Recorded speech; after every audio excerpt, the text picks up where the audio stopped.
What is up, everyone, and welcome back to the channel. In today's video, I'm going to show you guys how you can make 6 figures in 2 months with holiday lights. Decorating for the holidays is a luxury service where you can make anywhere from 500 bucks all the way up to 50,000 or even honestly 100,000 plus, depending on how big of a service you provide for the client.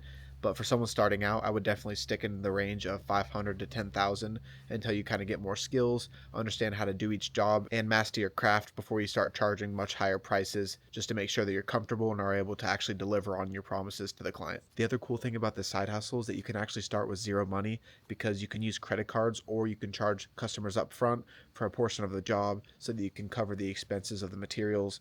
And this is a really helpful step for someone who is trying to make money but doesn't have the funds or the capital to necessarily invest in a business or start one from scratch. This is a way to get in for free and make the clients pay for your expenses up front and then charge the rest of the money after you complete the job. The first step is you need to actually get customers, which is done in the form of advertising. I recommend doing yard signs, flyers, Facebook ads, and any other forms of advertising that you're comfortable with or are most optimal for your area, because you're trying to get to as many people as possible. This service is definitely not a necessity, but something that people do because they want to have their house decorated and just for the luxury of being able to do it. So you're targeting upper income individuals, and this is super important for knowing who your target market is when you're doing your advertising. Now that you know your target market, it's important to build really high quality signs that have your phone number as big as possible, as well as a catchy phrase or just simply saying Christmas decorating, holiday decorating, whatever you want.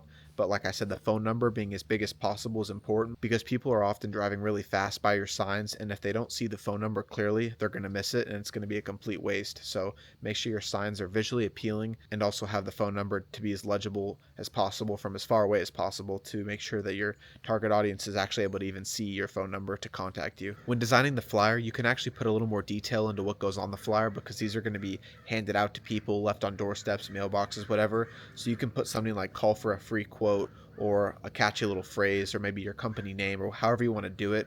But these can definitely have a lot more writing on them because they're not going to be needed to be seen from far distances. So the size of the phone number is definitely not as important compared to the yard sign. And for Facebook ads, this is another great way to advertise to your target market and specifically reach your target market. So I recommend setting up a budget and definitely spending as much as you can on Facebook ads because they pay really huge dividends and you can secure some huge clients who may have not been able to see your signs if you put them in random areas, because honestly it's just a game of chance to who sees your signs. But if your target market is on Facebook, which in this case it is, definitely spend your money on ads and hopefully you'll get some great results. For those who are comfortable doing sales in person, you can also do door-to-door sales.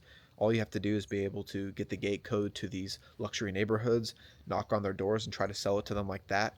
I recommend bringing a pamphlet or a business card or a flyer or basically just something that you can give to the customer where they can save your number and have it in case they want to call you in the future.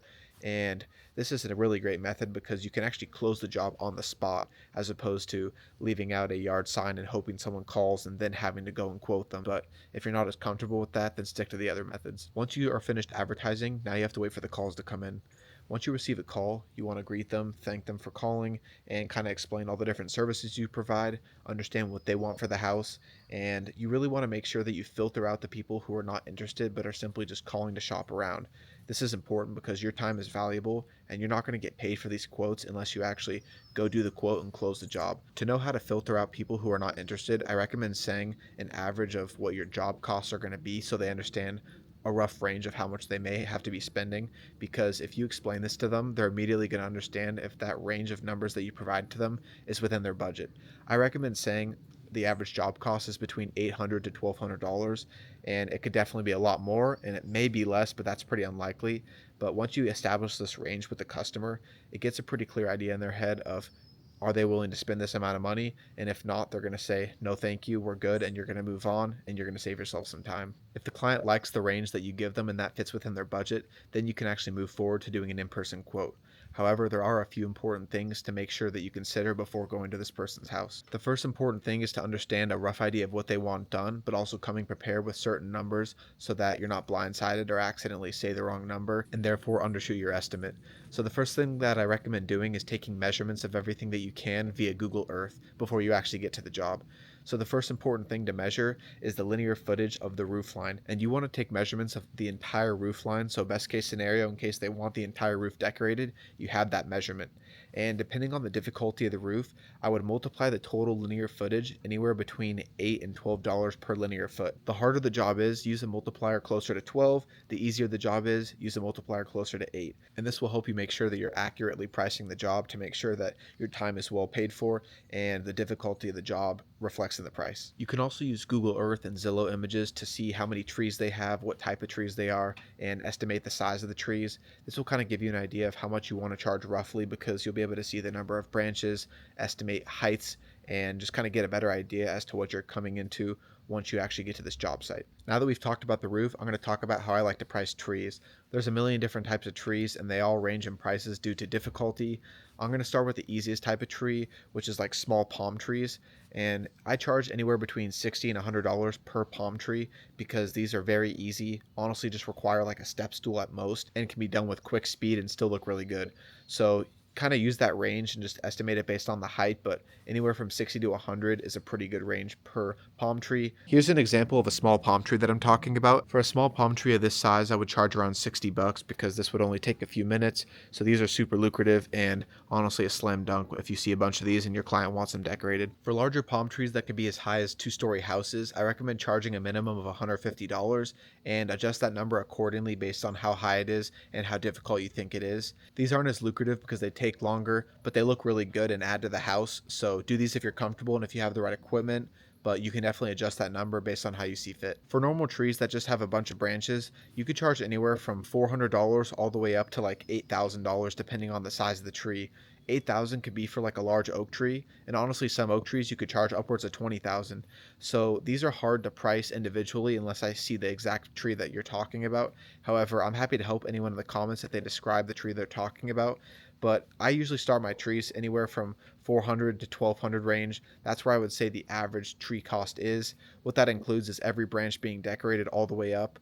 But when I'm doing oak trees, it's always going to be at least, 4 to 6,000 range because these take a lot of time, use a ton of lights. So you have to definitely charge accordingly. Now that you understand the cost of labor estimations for roof lines as well as trees, it's important to also understand that you're going to have to use lights to actually decorate these trees, which means you have to estimate the number of light boxes you're going to use. This is actually much easier to do for roof lines because you can simply take the linear footage of the roof and divide it by the number of feet per light strand.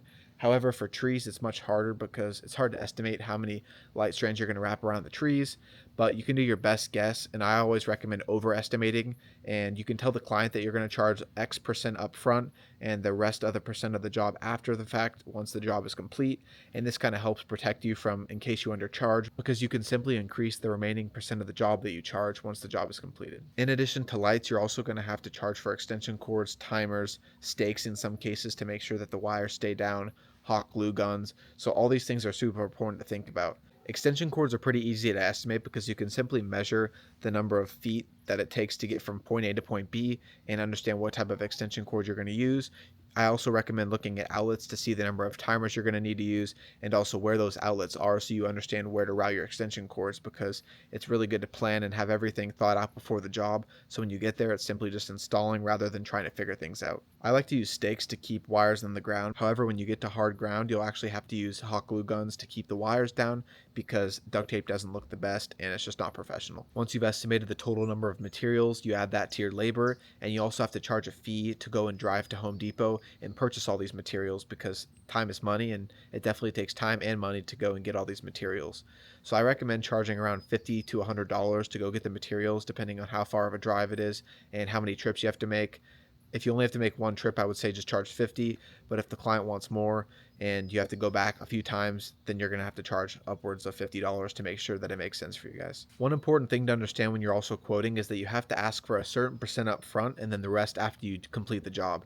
This is important because 80% of the work is actually done during the installation and only around 20% is done during takedown because it's so much easier to put everything up than take it down. As a result, whenever I'm giving a quote, I explain to them that 80% of the payment is due on the day that I give the quote and the remaining 20% is due on the day that we complete the job. This is because we have to pay for the materials up front, and also the majority of the work, like I said, is done during the installation, so we need the majority of the money up front to protect ourselves because we're paying for all the materials up front, and like I said, the majority of the work is done up front, and they understand that. There's always a few clients who aren't comfortable with that, and that's a red flag, like I said, and we usually don't pursue and book them in our calendar because we don't want to risk not being paid. To prevent any miscommunications from occurring, I highly recommend writing everything down that you're going to be doing for the client and sending them an invoice. This helps to make sure that everyone's on the same page and you're being paid for what you said you're going to do, and it prevents them from going back after you're done decorating the job and saying, oh, why didn't you decorate this tree? I wanted this one done. And you can say, you can check the invoice, it's all there. And once the customer reviews the invoice and gives you the initial down payment, you can put them in your calendar and you officially have your first customer.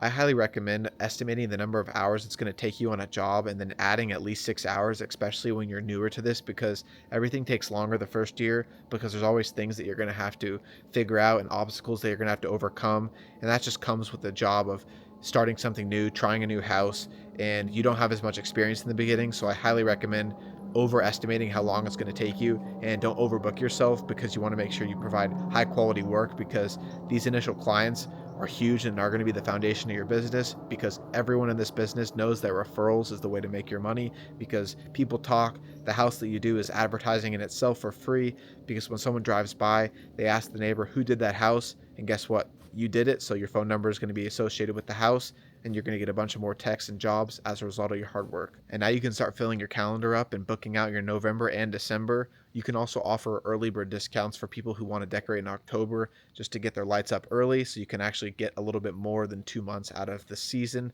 And if your average job cost is around $2,000 and you get 10 clients, that's 20,000 bucks.